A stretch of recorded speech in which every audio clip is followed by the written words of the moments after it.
ॐ वसिष्वा हि मियेध्य वस्त्राणां ऊर्जां पते सीमं नः अध्वरम यज।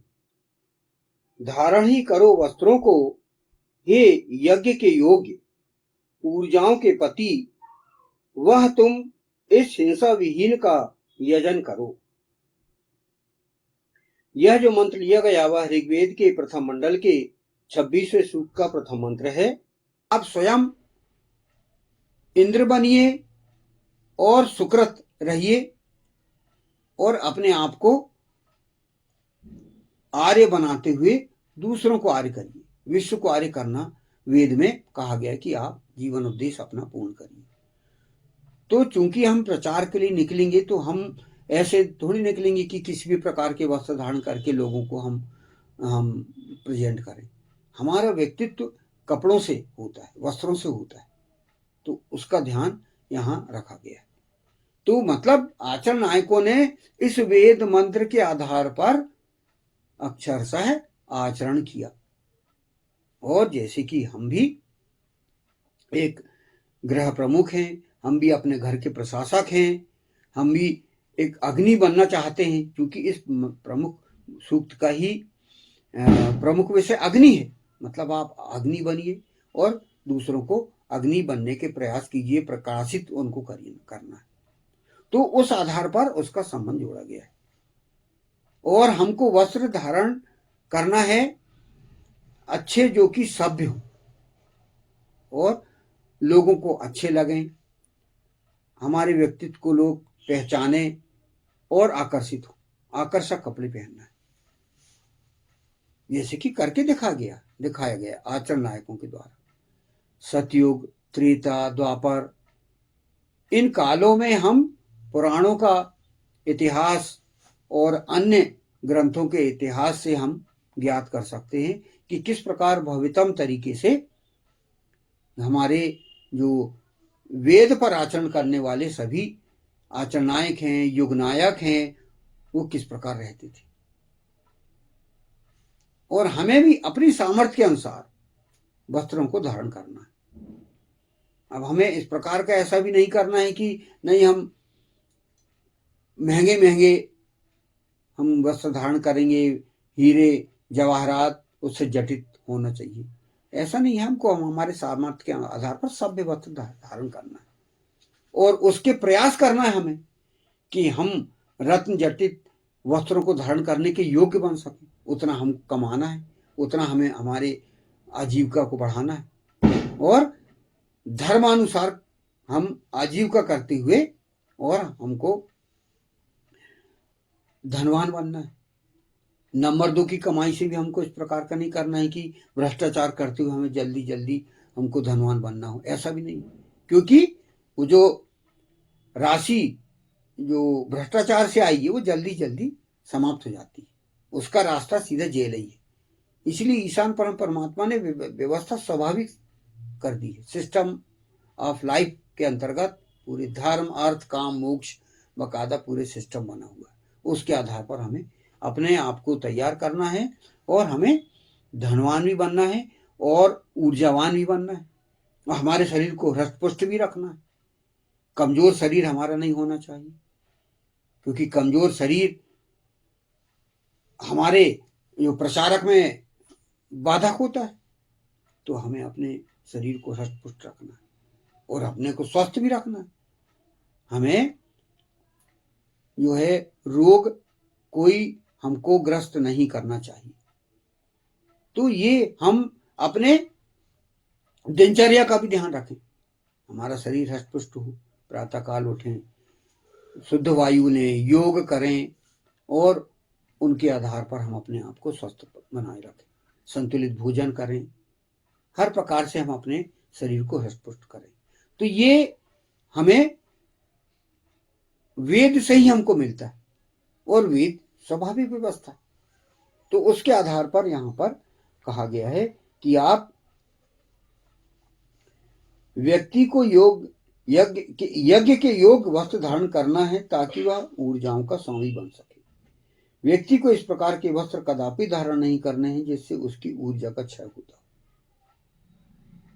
आपको इस प्रकार के वस्त्र धारण करना है कि आपको ऊर्जावान बन सके, लोग आकर्षित हों, आकर्षक व्यक्तित्व आपका होना चाहिए, ये कहा गया। जब भी जो सत्कर्म किया जाना अभीष्ट हो उसके अनुसार वस्त्र धारण करना आवश्यक। जो भी आप सत्कर्म कर रहे हो, करने जा रहे हो, आप जो भी हो, उसके आधार पर वस्त्र धारण करिए। अलग अलग समय पे अलग अलग वस्त्र धारण करना भी कहा गया है। घर में आप सभ्य वस्त्र पहनिए, कभी कुर्ता पैजामा, कभी पैंट शर्ट, कभी जीन्स पैंट, महिलाएं कभी साड़ी, कभी सलवार सूट, ना, ये सब क्यों बनाएगा? फैशन क्यों बनी?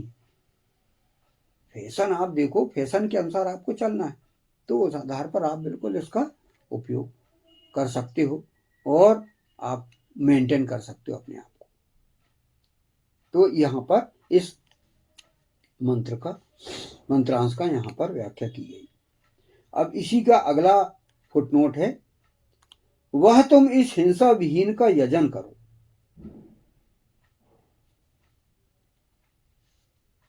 स इमं नः अध्वरम यज। ईशान परम परमात्मा हिंसा विहीन है, अर्थात ईश्वर जो है वह हिंसा नहीं चाहता, मार काट, लड़ाई झगड़ा वो नहीं चाहता। ईशान अहिंसावादी है। लेकिन हिंसा भी वेद की हिंसा, हिंसा न भगवती कहा गया, यह भी कहा गया, एकदम आपको अहिंसावादी नहीं बनना। तो यहां कहा गया है ईश्वर हिंसा विहीन है, ईश्वर कभी किसी की हिंसा नहीं किया करता। हिंसा का प्रयोग सृष्टि उत्पत्ति के बहुत बाद ईशान परम परमात्मा या ईश्वर की अवज्ञा के कारण प्रारंभ हुआ।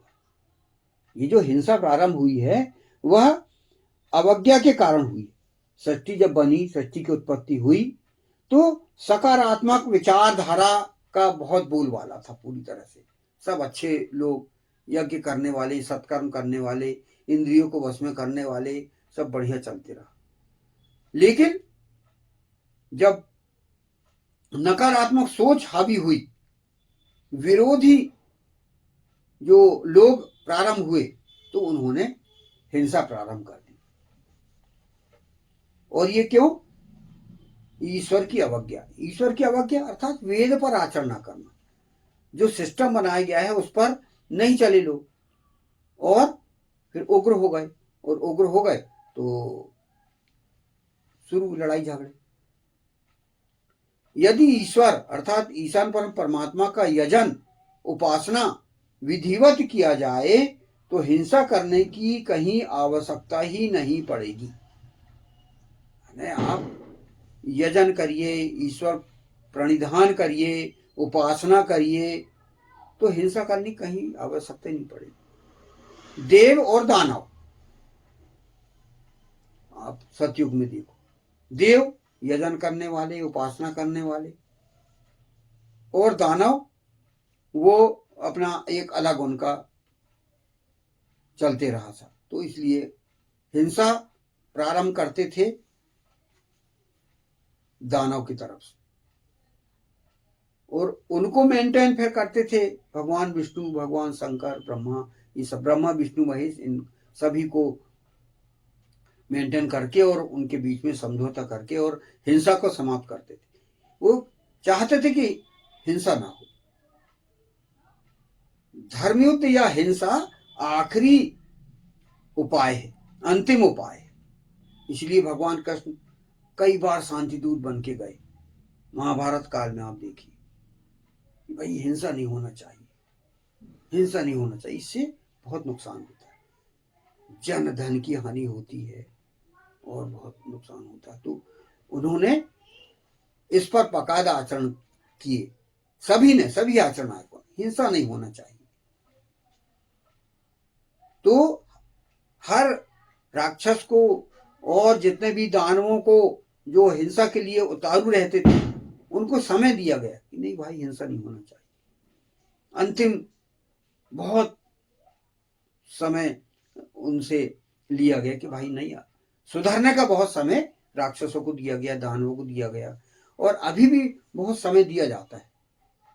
ईश्वर का जो सिस्टम है वह बहुत समय देता है। ईश्वर ने स्वतंत्र तो रखा है लेकिन स्वच्छंद नहीं रखा है। हित और अहित कहाँ है ये आपको निर्णय करने के लिए, सोचने के लिए ये दे दिया गया है। ईश्वर ये भी नहीं चाहता, बांध के नहीं रखना चाहता, किसी को गुलाम बना के नहीं रखना चाहता इंसान। वह चाहता है कि आप स्वयं अपना निर्णय लीजिए, लेकिन अपना हित और अहित विचार करके आप अपने इंद्रियों को वश में करिए, सत्कर्म करने वाले बनिए और अपना उत्थान करिए।